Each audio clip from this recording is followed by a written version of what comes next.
Kabajamoo Jaaldaawud Ibsaa Hayyuu Duree Adda Bilisummaa Oromoo, kabajamtoota bu'uuressitoota Adda Bilisummaa Oromoo, kabajamtoota abbootii gadaa, jaarsolii biyyaa, kabajamtoota dhaabbilee siyaasaa irraa affeeramtanii asitti argamtan, kabajamtoota uummata Oromoo bakka hundumaatti argamtan, qeerroowwanii fi qarree bakka kanatti argamtan, baga nagaan asitti wal agarree, baga nagaan iddoo kanatti argamtan isiniin jechuun barbaada.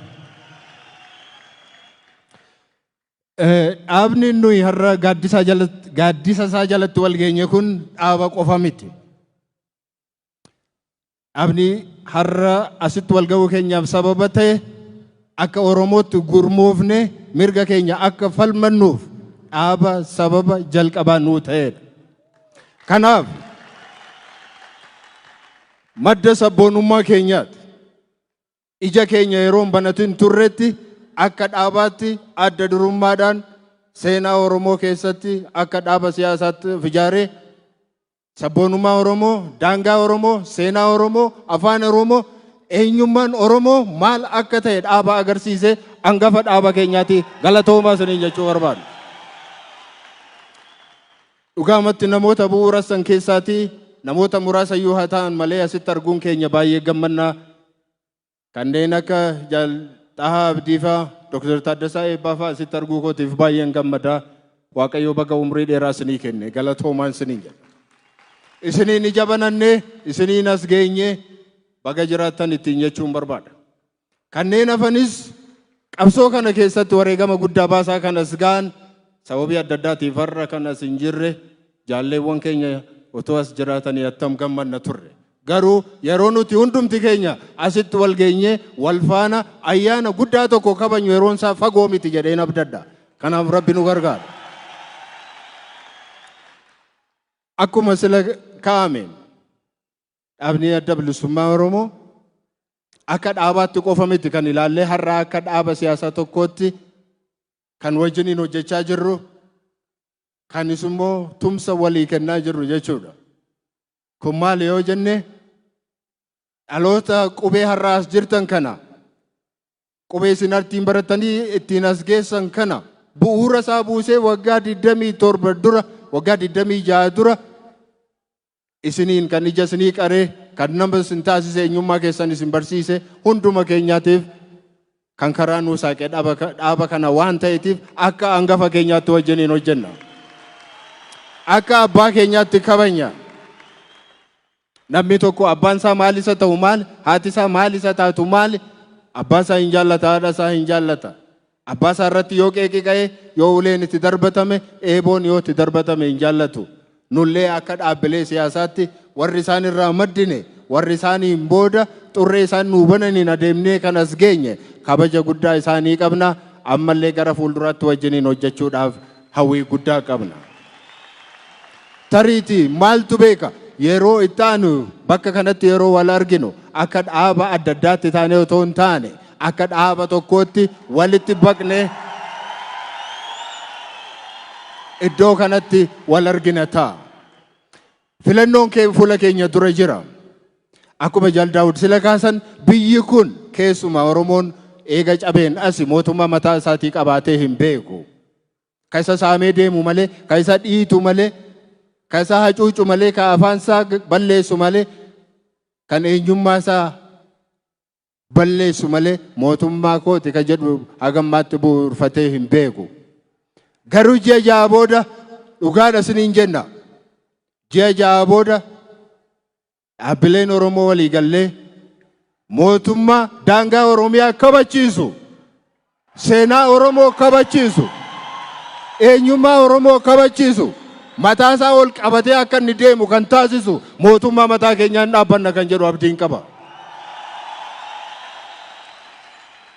Maqaa Oromootiin daldalaa, maqaa Oromootiin waan meeqa hojjetaa.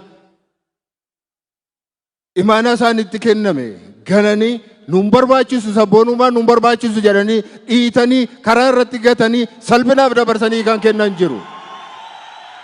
Yeroo iddoo kanatti lammata yeroo wal agarru mataa keenyatti mootummaa mataa keenyaa qabaanna kana abdadhaa. Akkuma sila ka'e dhaaba adda bilisummaa Oromoo wajjin wantoota hedduu wajjin waliin hojjechaa jirra. Sirna federaalizimii irratti eenyu wajjin illee araarama hin qabnu. Sirna federaalizimiitti kabuu yoo jiraate daangaa amma jiru kana nan diiga yookaan akka durii sanitti hin deebisa kan jedhu yoo jiraate abadan hin danda'amu. Kana warri firaas warri diinaas dhagahuu qaba jennee yaadna. Kun ifa ta'uu qaba. Kanaaf kanarratti addi bilisummaa Oromoo ejjennoo inni qabu waan beennuuf nus akka Koongireesii Federaalawaa Oromootti ejjennoon keenya kana wajjiniin tokkodha. Wajjiniin hojjenna, wajjiniin qabsoofna. Waa'ee afaan keenya, waa'ee seenaa keenya, waa'ee eenyummaa keenya, waa'ee aadaa keenya irraa eenyuun wajjiniin illee araarama hin qabnu. Kanaaf dargaggoonni kun warras jirtan wanni isin jabaattanii irratti hojjechuu qabdan tokkummaa keessan eeggadhaa. Ammaan booda gara filannootti wayita deemaa yerootti siqaa deemnu gidduu keessanii ta'u kara kaasuudhaaf jeequmsa kan kaasuudhaaf ati ilma baluute ati immoo gama sanaa dhufte ati bishaan sanaa dhufte ati immoo kana dhuddee guddatte kan isiniin jedhan illee isin gidduutti ka'uu danda'u. Isaaniin jabaadhaatu ofirraa ittisaa.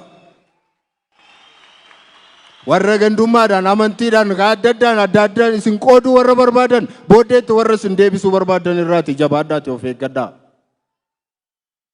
Maallaqaan illee kan isin bituu barbaadan jiraachuu ni danda'u. Maallaqicha fudhadhaa kiisii kadhadhaati garuu sagalee keessan immoo uummata keessaniif kennaa.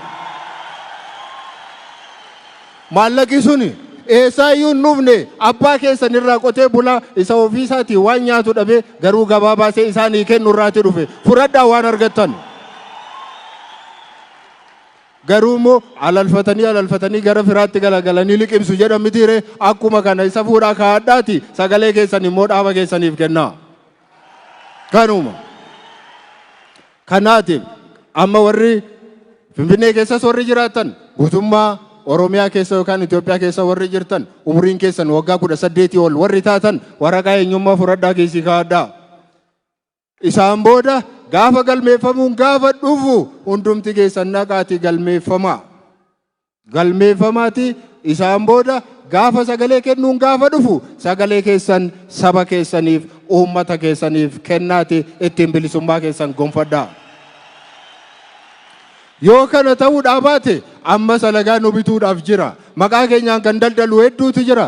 Kanarraati of eeggadhaa.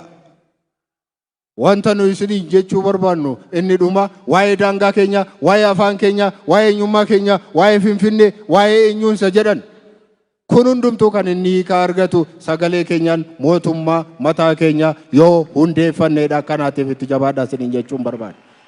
Kanaaf iddoo kanatti dhaaba adda bilisummaa Oromoos haa ta'u dhaabbilee biraa maqaa qofaan otoo hin taane dhugaadhaan uummata Oromoof warra hojjetan hunduma isaanii wajjiniin hojjechuudhaaf fedha guddaa qabna hin barbaannas. Kanaaf sagalee keessan yoo feetan kaafaa'uuf, yoo feetan paabaa'uuf, yoo feetan abaa'uuf abbaa feetaniif kennaa. Oromoo duwwaaf kennaa. Warra maqaa Oromootiin daldalu warra isin gurguraa isin saamaa as ba'e har'allee isin saamaa jiruuf sagalee keessan hin kenninaa. Gaafa sana qabsoo isin itti duutanii itti abaaramtanii intarhaamwee jedhamtanii ittiin qorqalbiin keessan akka cabu taasisamaa as ga'e kun kana gaafa sana hiika argata. Kanaatiif dargaggoonni keenya tokkummaa keessan eeggadhaa. Olola isin gidduutti oofamuu danda'u irraati of eeggadhaa. Hangafoota keessan kabajaa. Qophii filannoodhaaf qophii abbaa mirga keessanii ta'a fayyaa ta'a galatoomaan isiniin jechuu barbaada.